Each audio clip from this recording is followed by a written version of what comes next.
Welcome to my channel. ಎಲ್ಲರೂ ಹೇಗಿದ್ದೀರಾ? 7 ದಿನ 7 ದೋಸೆ ಸೀರೀಸಲ್ಲಿ ಇವತ್ತು ಡೇ 6. ಸೊ ಡೇ 6 ವಿಡಿಯೋದಲ್ಲಿ ನಾನು ಓಟ್ಸ್ ಉತ್ತಪ್ಪ ಮಾಡ್ಕೊಳ್ಳೋದನ್ನು ತೋರಿಸ್ತಾ ಇದ್ದೀನಿ. ಇದು ಕೂಡ ಇನ್ಸ್ಟೆಂಟಾಗಿ ಮಾಡ್ಕೊಳ್ಳುವಂಥದ್ದು.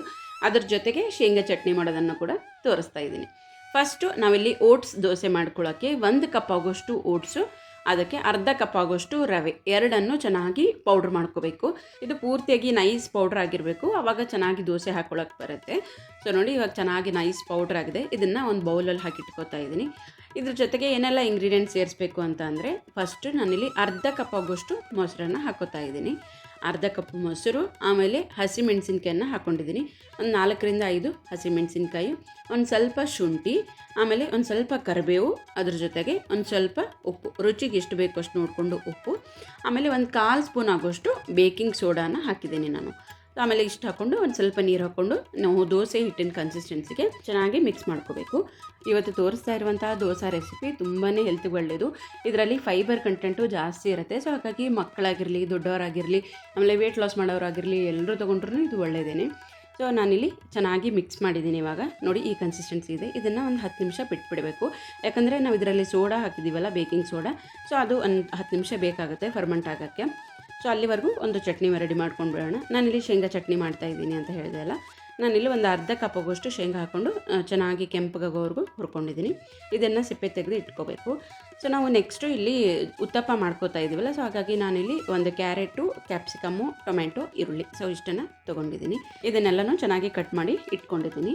ಇವಾಗ ನಾವು ಶೇಂಗಾ ಚಟ್ನಿ ಮಾಡ್ಕೊಳ್ಳೋಕ್ಕೆ ಒಂದು 2 ಸ್ಪೂನ್ ಆಗೋಷ್ಟು ಎಣ್ಣೆ ಹಾಕ್ಕೊಂಡು ಒಂದು ಈರುಳ್ಳಿಯನ್ನು ಹಾಕ್ಕೊಂಡು, ಆಮೇಲೆ ನಾನಿಲ್ಲಿ ಖಾರಕ್ಕೆ ತಕ್ಕಂತೆ ಮೆಣಸಿನ್ಕಾಯನ್ನು ಹಾಕ್ಕೊಂಡಿದ್ದೀನಿ. ಈ ಥರ ಒಣ ಮೆಣಸಿನ್ಕಾಯಿ ಹಾಕಿದ್ರೆ ಒಂದು ಸ್ವಲ್ಪ ಕಲರ್ ಕೂಡ ಚೆನ್ನಾಗಿ ಬರುತ್ತೆ, ಆಮೇಲೆ ಸ್ಪೈಸಿಯಾಗಿ ಕೂಡ ಇರುತ್ತೆ.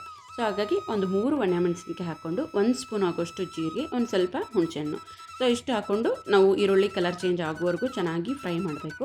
ಅದಾದ ನಂತರ ಗ್ಯಾಸ್ ಆಫ್ ಮಾಡಿಬಿಟ್ಟು ನಾನಿಲ್ಲಿ ಕರಿಬೇವು, ಕೊತ್ತಂಬರಿ ಸೊಪ್ಪು, ಆಮೇಲೆ ನಾವು ಹುರಿದಿಟ್ಕೊಂಡಿದ್ದಂತಹ ಶೇಂಗಾ ಬೀಜ, ಲಾಸ್ಟಲ್ಲಿ ರುಚಿಗೆ ಎಷ್ಟು ಬೇಕೋ ಅಷ್ಟು ನೋಡಿಕೊಂಡು ಉಪ್ಪನ್ನು ಸೇರಿಸ್ಕೊಂಡು ಮಿಕ್ಸಿ ಮಾಡಿದ್ರೆ ಶೇಂಗಾ ಚಟ್ನಿ ಕೂಡ ರೆಡಿ ಆಗುತ್ತೆ. ಇದನ್ನು ನೀರು ಹಾಕ್ದೇ ರುಬ್ಕೊಂಡ್ರೆ ನೀವು ಆರಾಮಾಗಿ 2 ದಿವಸ ಕೂಡ ಇಟ್ಕೋಬೋದು ಈ ಚಟ್ನಿಯನ್ನು. ಬಟ್ ನಾವು ಈರುಳ್ಳಿ ಹಾಕಿರೋದ್ರಿಂದ 2 ದಿವಸಕ್ಕಿಂತ ಜಾಸ್ತಿ ಯೂಸ್ ಮಾಡಬಾರ್ದು. ಇದು ಫ್ರಿಜ್ಜಲ್ಲಿ ಇಟ್ಟರು ಕೂಡ 2 ದಿವಸ ಮ್ಯಾಕ್ಸಿಮಮ್ಮು. ಸೊ ನೆಕ್ಸ್ಟು ಇವಾಗ ಉತ್ತಪ್ಪ ಮಾಡ್ಕೊಳ್ಳೋದು ಅಷ್ಟೇ. ಉತ್ತಪ್ಪ ಮಾಡ್ಕೊಳ್ಳೋಕ್ಕೆ ನಾನು ಇಲ್ಲೆಲ್ಲ ತರಕಾರಿನೂ ಹೆಚ್ಚಿಟ್ಕೊಂಡಿದ್ದಾಯಿತು. ನೋಡಿ ಇವಾಗ ಬ್ಯಾಟ್ರ್ ಕೂಡ ಚೆನ್ನಾಗಿ ಉಪ್ಪಿದೆ, ಯಾಕಂದರೆ ರವೆ ಹಾಕಿರೋದ್ರಿಂದ ಇದು ಒಂದು ಸ್ವಲ್ಪ ಕ್ವಾಂಟಿಟಿ ಗಟ್ಟಿಯಾಗುತ್ತೆ. ನೋಡಿ ನಾವು ಕಲಸಿಟ್ಟಿರೋದಕ್ಕಿಂತ ಒಂದು ಸ್ವಲ್ಪ ಗಟ್ಟಿಯಾಗಿದೆ. ಸೊ ಇಷ್ಟು ಕರೆಕ್ಟಾಗಿದೆ ಕನ್ಸಿಸ್ಟೆನ್ಸಿ. ಇವಾಗ ನೆಕ್ಸ್ಟು ಉತ್ತಪ್ಪ ಮಾಡ್ಕೊಳ್ಳೋದು ಅಷ್ಟೇ. ಹಂಚು ಕೂಡ ಚೆನ್ನಾಗಿ ಕಾಯ್ತಿದೆ. ನೋಡಿಕೊಂಡು ನೀವು ಇಲ್ಲಿ ಎಷ್ಟು ಬೇಕೋ ಅಷ್ಟು ದೊಡ್ಡದು ಮಾಡ್ಕೋಬೋದು. ಬಟ್ ಚಿಕ್ಕ ಚಿಕ್ಕದಾಗಿ ಮಾಡಿಕೊಟ್ರೆ ಮಕ್ಕಳಿಗೆ ತುಂಬ ಇಷ್ಟ ಆಗುತ್ತೆ.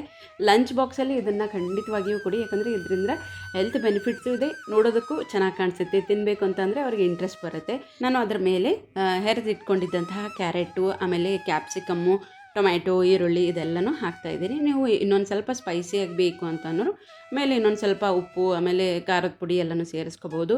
ನಾವು ಇದರಲ್ಲಿ ಮೊದಲೇ ಹಸಿಮೆಣಸಿನ್ಕಾಯಿ ಸೇರಿಸೋದ್ರಿಂದ ಇದು ಚೆನ್ನಾಗಿ ಸ್ಪೈಸಿಯಾಗಿಯೇ ಇರುತ್ತೆ. ಸೊ ಇದೆಲ್ಲ ಹಾಕೊಂಡ್ಮೇಲೆ ನಾವು ಒಂದು ಸ್ವಲ್ಪ ಈ ಥರ ಸ್ಪೂನಿನಿಂದ ಪ್ರೆಸ್ ಮಾಡಬೇಕು, ಅಂದರೆ ಚೆನ್ನಾಗಿ ಬೇಯುತ್ತೆ ಈರುಳ್ಳಿ, ಟೊಮೆಟೊ ಅದೆಲ್ಲನೂ. ಸೊ ನಿಮಗೆ ಇನ್ನೊಂದು ಸ್ವಲ್ಪ ಟೇಸ್ಟಿಯಾಗಿರಬೇಕು ಅಂತಂದರೆ ನನ್ನ ಸಜೆಷನ್ನು ಇದ್ರ ಮೇಲ್ಗಡೆ ತುಪ್ಪ ಮತ್ತು ಚಟ್ನಿ ಪುಡಿ ಹಾಕ್ಕೊಂಡು ತಿಂದು ನೋಡಿ, ತುಂಬ ಚೆನ್ನಾಗಿರುತ್ತೆ. ಟೇಸ್ಟ್ ಅಂತೂ ಅದ್ಭುತವಾಗಿರುತ್ತೆ. ಪದೇ ಪದೇ ಮಾಡ್ಕೊಂಡು ತಿಂತಾನೆ ಇರ್ತೀರ, ಅಷ್ಟು ಚೆನ್ನಾಗಿರುತ್ತೆ ಟೇಸ್ಟ್ ಅಂತೂ. ಈ ದೋಸೆ ಸೀರೀಸಲ್ಲಿ ನಾನು ತುಂಬಾ ಈಸಿಯಾಗಿ ಮಾಡ್ಕೊಳ್ಳುವಂತಹ ಮತ್ತು ಹೆಲ್ದಿಯಾಗಿರುವಂತಹ ದೋಸೆ ರೆಸಿಪೀಸ್ ಎಲ್ಲನೂ ತೋರಿಸಿದ್ದೀನಿ. ಇಂಟ್ರೆಸ್ಟ್ ಇರೋರು ಪ್ಲೀಸ್ ಹೋಗಿ ಚೆಕ್ ಮಾಡಿ. ಈ ವಿಡಿಯೋ ನಿಮ್ಮೆಲ್ಲರಿಗೂ ಇಷ್ಟ ಆಗ್ತದೆ ಅಂದ್ಕೊಂಡಿದ್ದೀನಿ. ಇಷ್ಟ ಆದರೆ ಪ್ಲೀಸ್ ಒಂದು ಲೈಕ್ ಮಾಡೋದು ಮಾತ್ರ ಮರಿಬೇಡಿ. ಆಮೇಲೆ ನಿಮ್ಮ ಸಪೋರ್ಟು ಹೀಗೇ ಮುಂದುವರಿತಾ ಇರಲಿ. ವಿಡಿಯೋನ ಇನ್ಸ್ಟಾಗ್ರಾಮು ಅಥವಾ ಫೇಸ್ಬುಕ್ಕಿಂದ ನೋಡ್ತಾ ಇದ್ದರೆ ಪ್ಲೀಸ್ ನಮ್ಮ ಪೇಜನ್ನು ಫಾಲೋ ಮಾಡಿ. ಯೂಟ್ಯೂಬಿಂದ ನೋಡ್ತಾ ಇದ್ದರೆ ಪ್ಲೀಸ್ ಚಾನಲ್ಗೆ ಸಬ್ಸ್ಕ್ರೈಬ್ ಮಾಡಿಕೊಂಡು ನೋಡಿ, ನಮಗೂ ಕೂಡ ಒಂದು ಸಪೋರ್ಟ್ ಸಿಕ್ಕಂಗಾಗುತ್ತೆ. ಸಿಗ್ತೀನಿ ಮತ್ತೊಂದು ವಿಡಿಯೋ ಜೊತೆಗೆ.